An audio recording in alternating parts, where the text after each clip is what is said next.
Hello les cœurs, hello la communauté, bienvenue dans le mood du jour.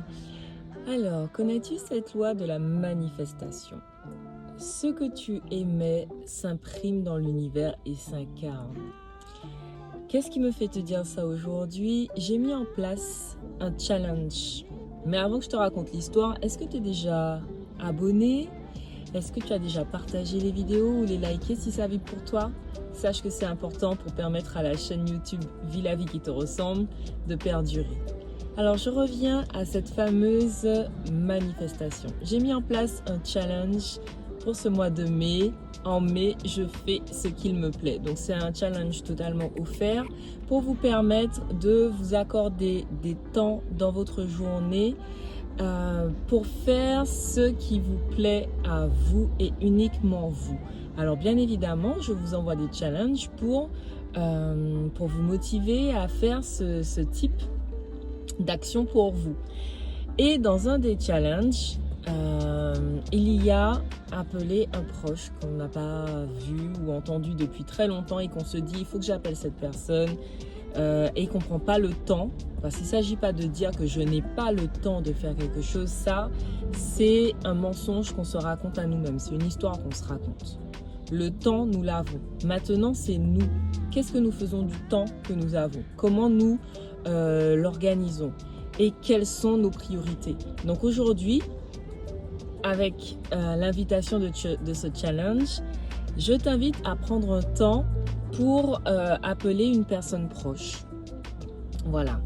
Et donc, en fait, j'ai une participante qui ne reçoit pas les mails depuis le début du challenge. Et elle m'alerte aujourd'hui et je me dis, waouh, mais qu'est-ce que c'est que cette histoire? Et voilà, donc on essaye de trouver des solutions. Et en attendant que l'on trouve la solution, je lui dis, bah écoute, je t'envoie tout ça par Insta en capture d'écran. Et elle me dit, mais c'est fou, le challenge du jour. Ben, je l'ai réalisé hier ou avant-hier et j'ai effectivement appelé une personne que je me suis dit qu'il fallait que j'appelle et que j'ai vu en rêve. Voilà. Tout ça pour vous dire quoi?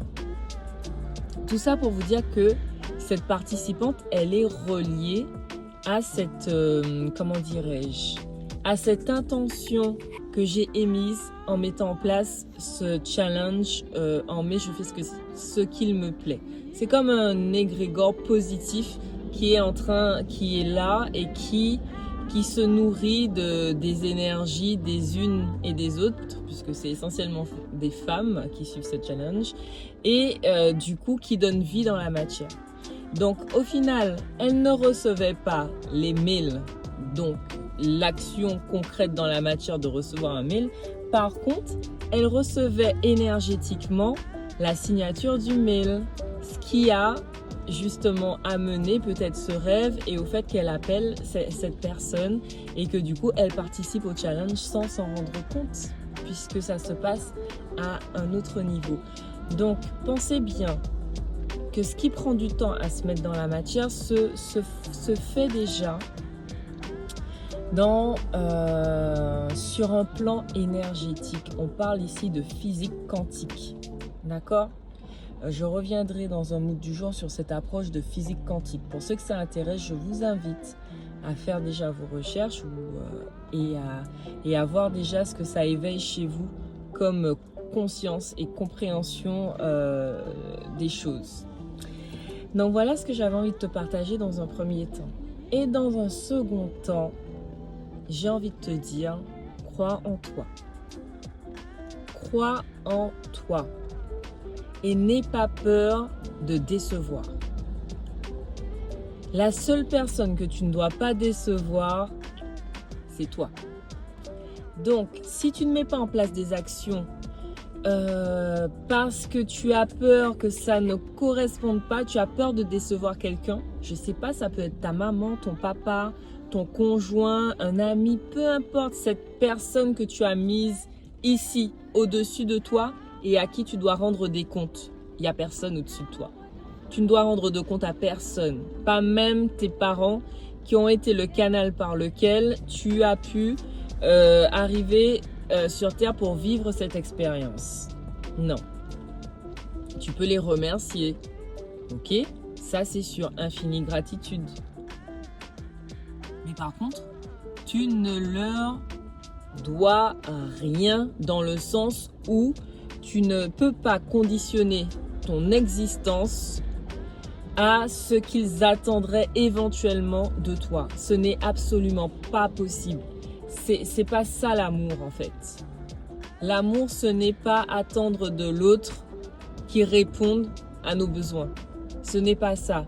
Donc si les besoins de tes parents, c'est que tu réalises ce qu'eux-mêmes ils n'ont pas pu réaliser, c'est non. Donc tu ne vas pas vivre à travers leurs projections. Tes parents ou ton conjoint aussi. Il y a beaucoup de femmes qui vivent à travers leurs conjoints, qui ne veulent pas s'émanciper, c'est-à-dire faire, quand je parle d'émancipation, c'est faire ce qui vibre pour nous. C'est-à-dire que à un moment donné, il y a quelque chose qui est à l'intérieur de nous et qui demande à s'exprimer, à s'extérioriser. Et puis on brime, on tasse parce que pour nous, on s'autorise pas, on n'aurait pas le droit de le faire parce que j'ai des enfants à gérer, parce que mon mari ça ne lui convient pas, parce que je passerai trop de temps à l'extérieur si je fais ça, parce que on en a des millions de parce que. Mais est-ce que tu crois que tu as une vie à l'intérieur de toi, tu as une espèce de flamme qui est à l'intérieur de toi qui va s'éteindre à cause des parce que. Et ça, c'est respectueux de ta personne. Tu crois pas que c'est là que tu ne dois pas te décevoir? Tu crois pas que c'est à toi-même que tu dois tout, finalement? C'est à toi que tu dois le fait de vivre. Et vivre, ce n'est pas par procuration d'un autre ou d'une autre. Vivre, c'est accepter ce flux de la vie qui te traverse et le laisser te porter vers la réalisation de toi-même.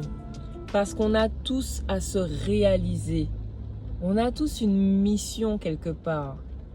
Une mission, c'est pas forcément d'aller sauver, je sais pas, des personnes qui ont été victimes d'un séisme ou quoi d'autre. Ça peut être très très simple, très très simple.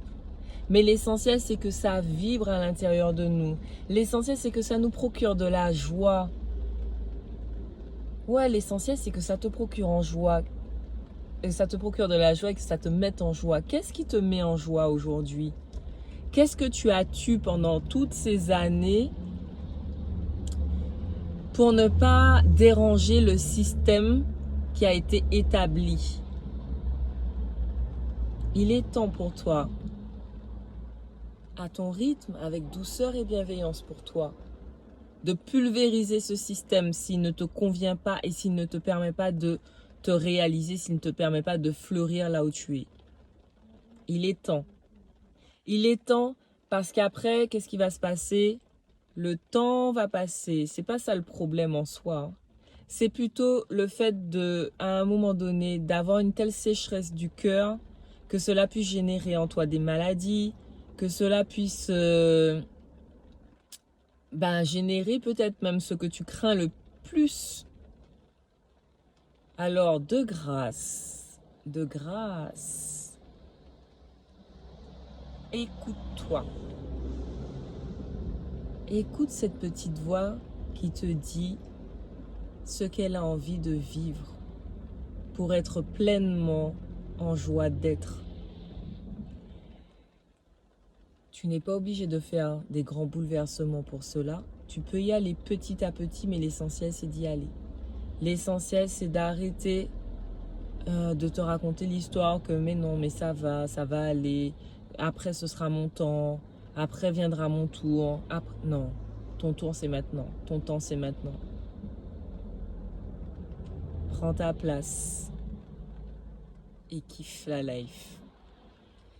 Voilà ce que j'avais envie de te partager aujourd'hui.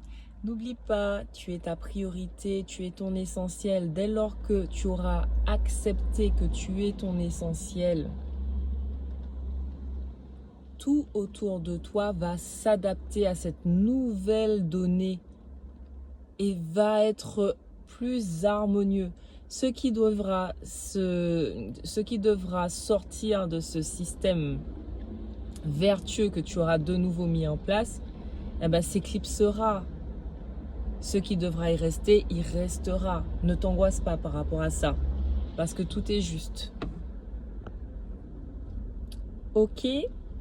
Bon, les cœurs, je vous dis à très très vite pour le prochain mood du jour. Prenez bien soin de vous et continuez à égayer vos cœurs. C'est votre priorité parce que votre droit de naissance, c'est celui d'être heureux et épanoui. Et ce n'est pas négociable. Ciao, ciao!